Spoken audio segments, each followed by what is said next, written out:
Hey, it's that time again. Welcome, welcome, welcome to our show. Tonight, what we'll be talking about is stop the dropout time bomb. Stop the dropout time bomb. Boy, my phone is just going off. It's just going off. So, we're going to be looking at 3 ways that we can stop this time bomb, this dropout time bomb. And the first is going to be attendance. The second is going to be compliance over proficiency, and then grading policy. So as I've told you before, I'm on StreamYard and we're on several platforms. So if you can see me and if you can hear me, let me know. Remember, if you're on, since we're on StreamYard, you're going to have to go through StreamYard so that I can identify who you are. So let me know that I can see you and that you can hear me. And we're going to get some conversation about what's been going on with stopping the dropout time bomb. Hi, my name is Dr. Barbara Polk. I'm considered as a turnaround principal simply because I've had so much experience turning schools around. I've had at least 5 schools to turn around.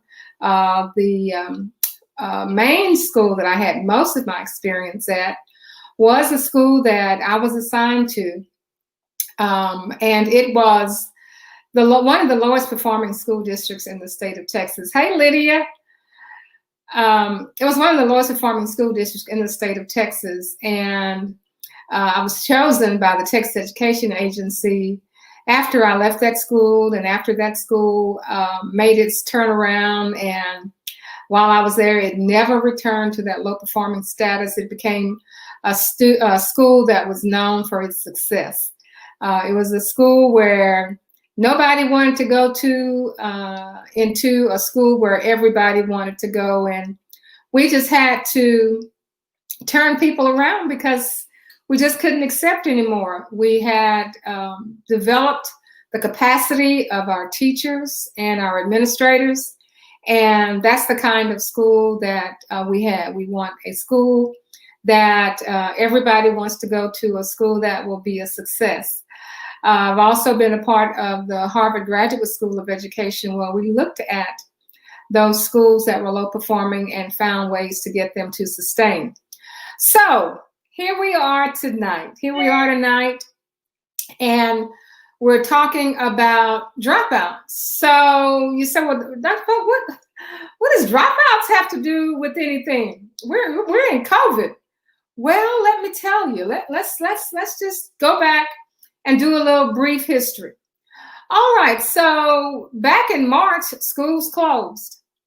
Some schools went virtual during the summer for some of the kids who they say didn't log in or didn't do the assignments. And see, and that was the very, very beginning of the dropout network. So there was some practice going into summer school.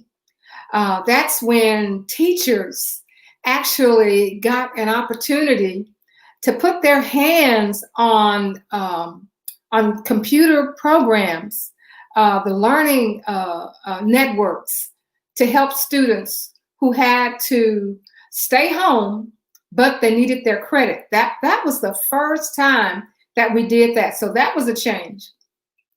Then we had online learning. We had hybrid learning. We've had face-to-face learning. We've had our teachers to get all kinds of assistance, and still there are challenges for our teachers because there wasn't enough time for a lot of them to learn how to manipulate the system. Nothing but change. And then we were out of school for a while because in some places there were wildfires. Some places, like where we are in Southeast Texas, there was Hurricane 1, Hurricane 2, Hurricane 3. Students in school, students out of school, students who are in school and the school closes because somebody has the COVID and schools have to shut down.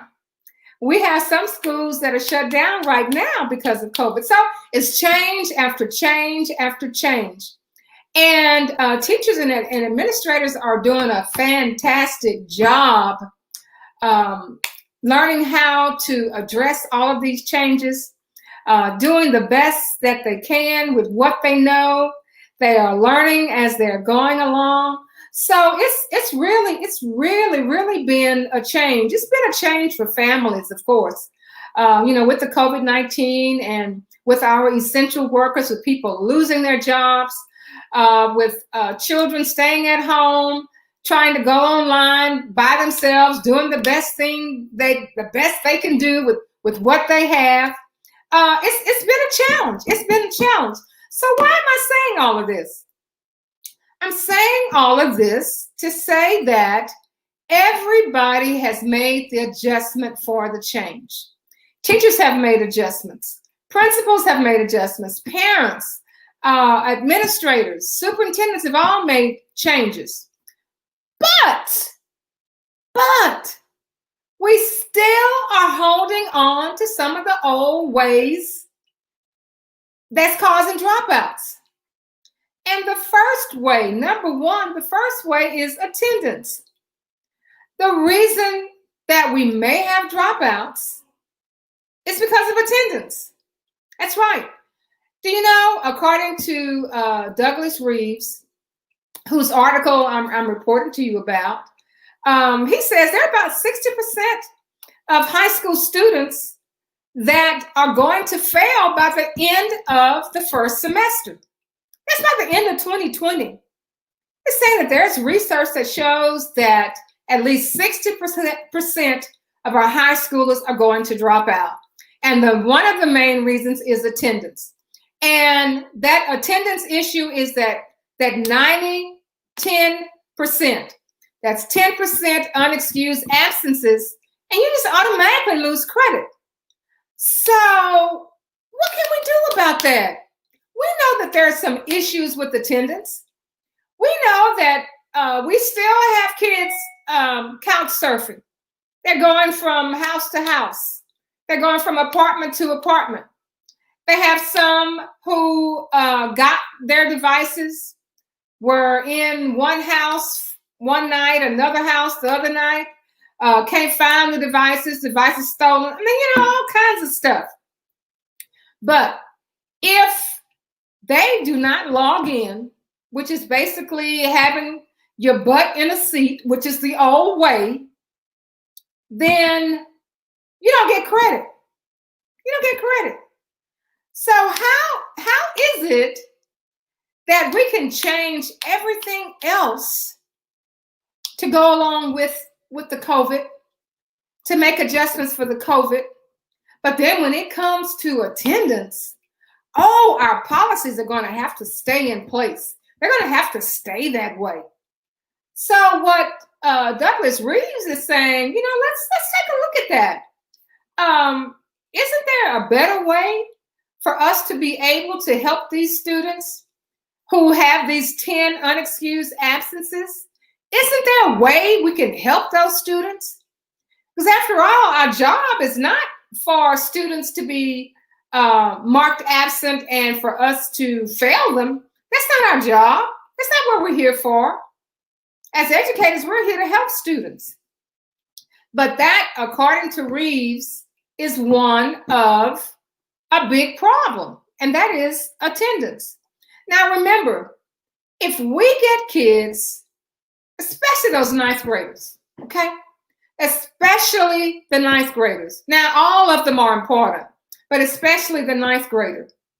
There's research that says that if that ninth grader does not have at least 5 credits by the beginning of his second semester or her second semester, they are not coming to school. They're not coming to school. You got a freshman and he doesn't have but 4 credits. They're not coming back. And just say, I'll never be able to catch up. So what happens to a person that drops out? Do you know anybody that ever dropped out?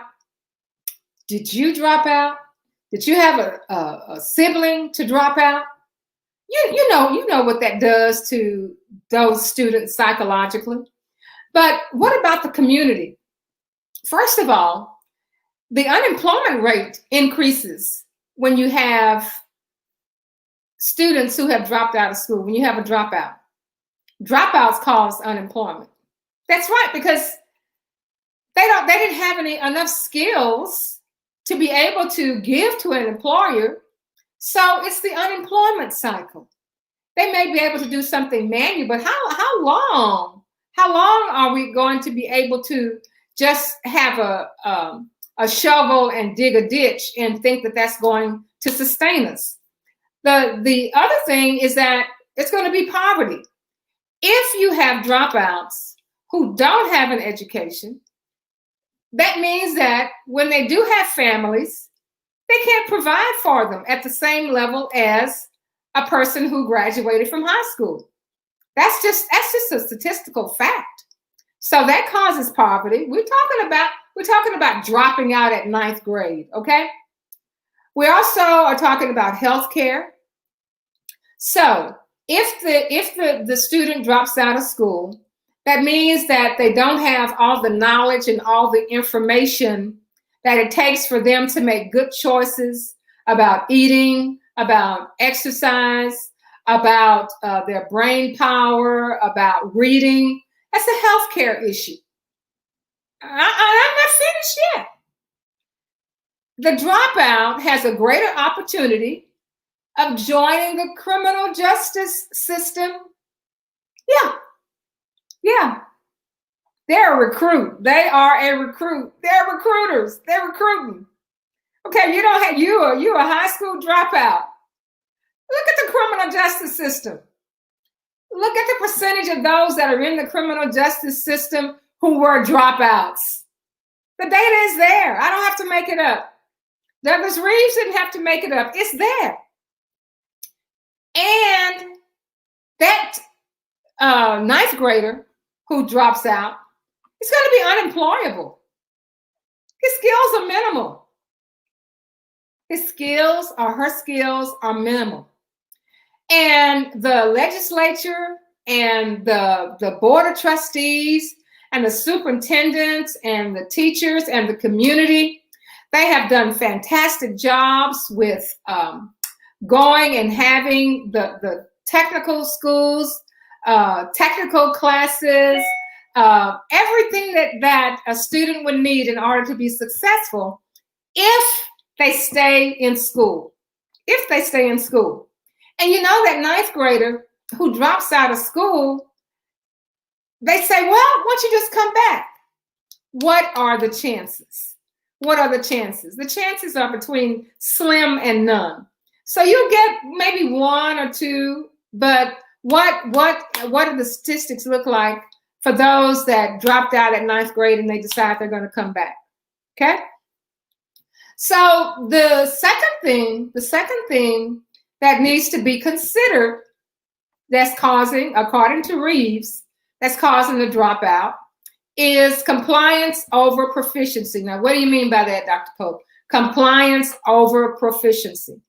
Well, you are a teacher and you are teaching online, or you are teaching face-to-face, and the students are social distanced and they're using their tablets, and the teacher is at the front of the room. The teacher's just, teaching his or her heart out. And the teacher gives an assignment. They practice the assignment in class. They know that the student knows how to do whatever it is that they're trying to teach. So it is established that the child is proficient. He knows how to do the algebra, or she knows how to do the algebra. They know how to write the essay. They have evidence of that.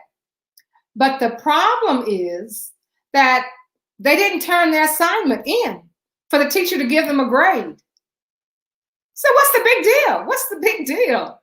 The big deal is if you know the child knows how to do it, why punish him because he didn't turn an assignment in? You got to say, well, that's the way it is in real life. If I don't do my work, then I'm not going to get a paycheck. I'm going to have to comply. I think that if you know that the child knows how to do the assignment, if they know their multiplication facts, if they know their addition and subtraction and division, why give them 50 problems to show you that they know how to do it? This is what Reeves is saying. So it's compliance over proficiency. I want you to comply. I can't give you a grade because I don't have this work. So what Reeves is saying, come up with something. We figured a way how to open schools after COVID. We figured a way how to close schools, reopen schools, train teachers on how to use the learning systems. We've made adjustments in classrooms for the hybrid, for those students that are at home or those students that are in front of you. We've done a fantastic job of that. But what's happening with the compliance versus proficiency? Somebody says, get teachers that motivate the children so they are wanting to go to school. Okay, get those kind. And for those that are motivated and to get the children to want to go to school, show that person that's your next door neighbor what you're doing to do the same thing.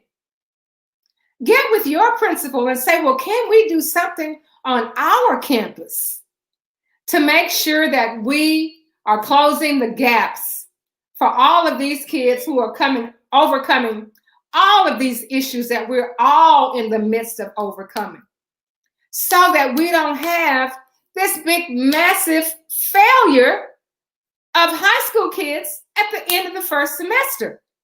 We're talking about credits now.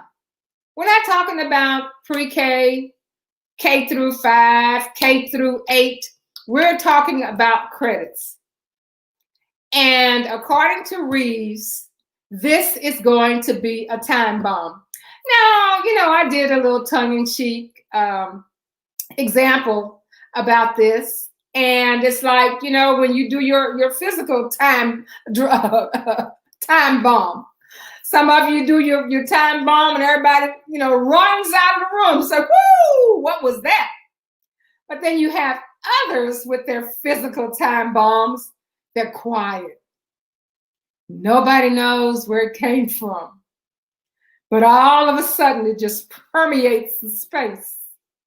And what Reeves is saying is that all of these ninth graders, these 60% of the ninth graders who are failing, it's going to be a time bomb. And guess what? It's going to be a quiet time bomb, because we will look back a year from now or 2 years from now, or when we start to see that we have so many kids who dropped out of school, we're going to forget about we even had the pandemic by then. Hey, Denise, we're gonna forget about we even had the pandemic back then, and we're gonna wonder what happened to all the ninth graders. We had a graduating class, a ninth grade class of 300, and we only have 100 to graduate. Where are they? What happened? So what Reeves is saying, it's about to happen now. If we don't do something about it, educators, if we don't do something about it, principals, if we don't do something about it, superintendents, we have to do it. We're going to have to save these children the same way we are trying to save all of the people who are coming in contact with this disease. We are wearing face masks. We are doing our social distancing. We are doing everything we can to keep each other safe, to provide an education for the children. But if we're doing all these different things, according to Reeves, for us to survive now, why are we reverting back to the old way when it comes to helping our children succeed in this environment? That's all he's saying. That's all he's saying. And the other issue is grading policies. Now, this is going to be kind of a tough one for a lot of teachers because, as teachers, we tend to teach the way we were taught or the way we were trained. And we were taught that if a child is in your class, they have to have at least, 2 grades a week. And by the end of the first reporting period or the middle of the reporting period, they get a progress report and you average up all of those grades. And then that's determining whether that child is passing or failing. But now what Reeves is saying and what other researchers are saying is that the only F we should be giving students is the F that begins with feedback. That's right, feedback. That F. So if you are the teacher in the classroom and you are teaching a particular content, you do your formative assessments along the way. And then you have your children to do a mini summative assessment. You give that child feedback. You give them feedback, okay? Or some have been saying, here's another thought, some have been saying, well, we have to give our students homework. We have to give them homework. What some researchers are saying is give them homework, but make it practice homework so that when they come back to class, it's truly homework. It doesn't have to be, you do the best you can. It's not going to be graded. You say, oh, is that going to be graded? Well, they're going to say, oh, that don't count, so I'm not grading. I'm not doing it if it's not going to get a grade. Well, that is the change that some researchers are saying is that if you send a second grader home and they have math homework, who's doing that math homework? Who's doing it? You know who's doing that math homework. Versus, so that means that child is going to make a 100 on that assignment. Okay? So is that child proficient or that child has complied? Which means the grading policy is not going to reflect the proficiency of that child. And then that can just spiral on. It can spiral on. So if you give homework and you let that child practice as far as he or she can get, then when they get back into school the next day, they know that they're going to get feedback from the teacher. They're going to say, I could only do part 1 and part 2. I just can't do the second part.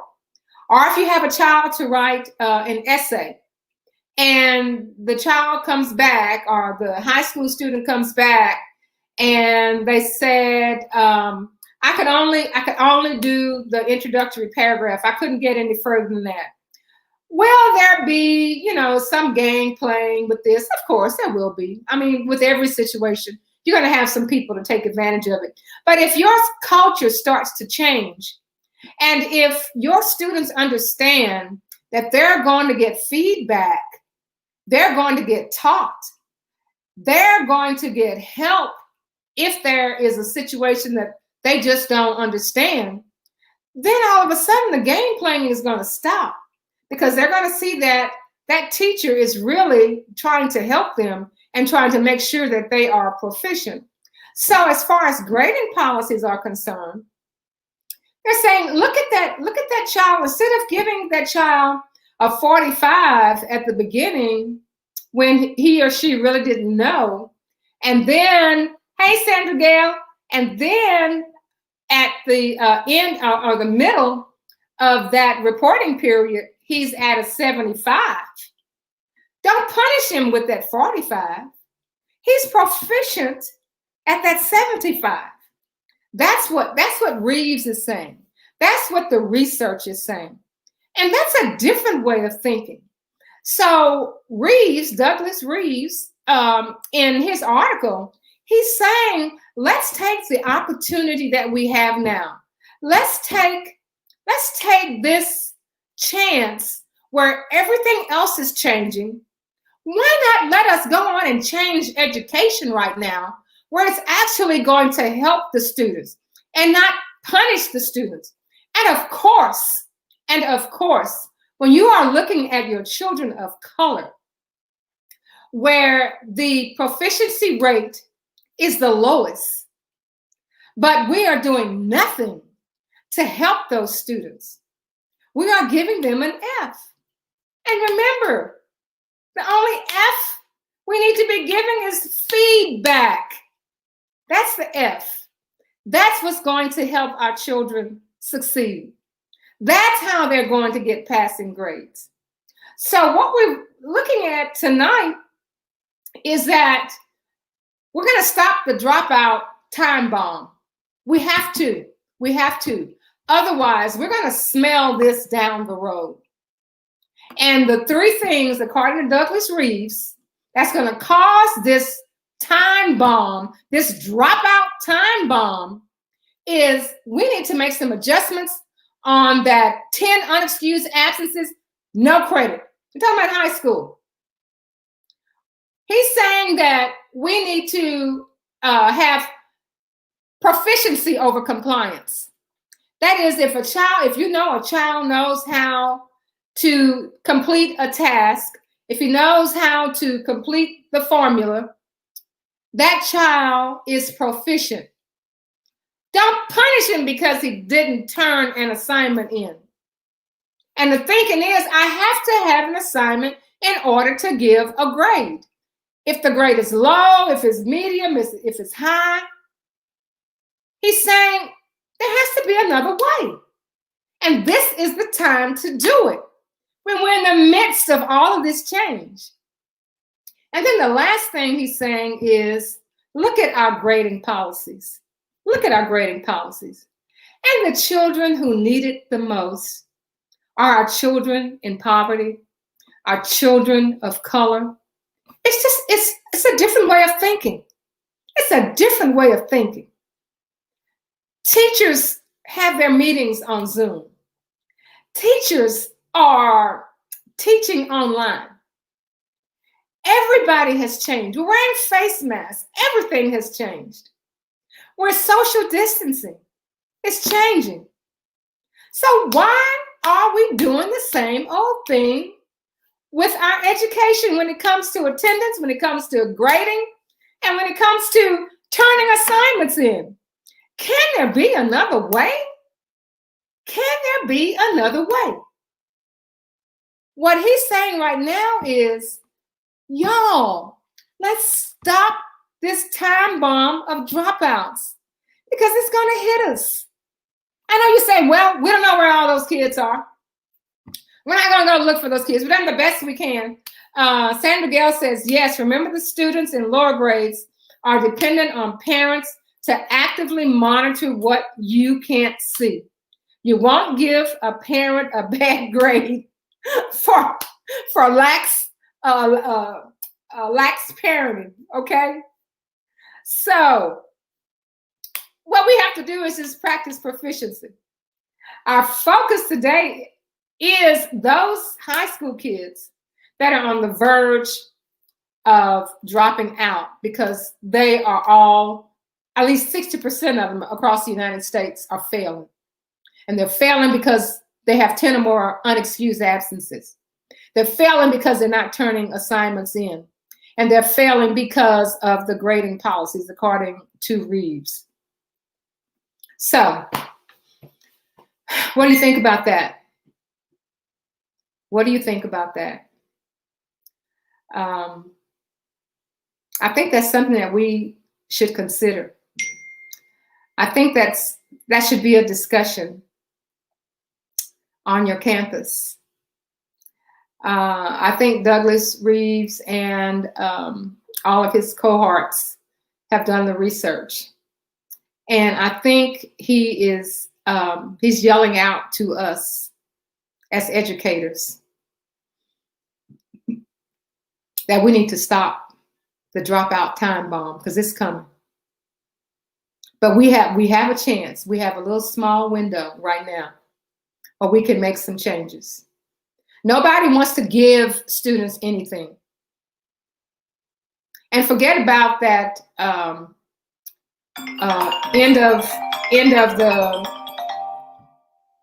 of the school year, where they will take the classes and, the credit recovery. That's for the failing students. We all know about credit recovery. We want our children to be proficient. We want them to be able to pass now. That's what we're looking at. That's what we're looking at. So what I want you to do is go ahead and join our group, Principals on the Come Up, and get ready for some more information. We had a great show on Thursday in Principals on the Come Up, where we had Denise Holliday, who is working with responsiveness to discipline. And that's something that is always in the back of our mind, responsive practices. So you get a chance to hear somebody like that to tell you just what you can do. And it was a great show. So I'm on several platforms tonight. I am on YouTube. I am on Twitter. I am on my Facebook account. I'm on my Facebook business account. So it's lots of places where we can get more information like this. And go to Principals on the Come Up and join. I'll let you go if you are an administrator, you're a teacher, you're a parent. We need to be, according to Sandra, we need to be creative, collaborate, consider the trauma we are all going through. Exactly. We're all going through the trauma. And teachers and principals and superintendents and parents have done one fantastic job. Yes, they have. They have done a fantastic job. But why let something like this hit us, get us unsuspecting? Let's go on and try to make that change. All right, y'all. Thank y'all for coming, and we will see you on next Monday, 5 p.m. See you later. Bye.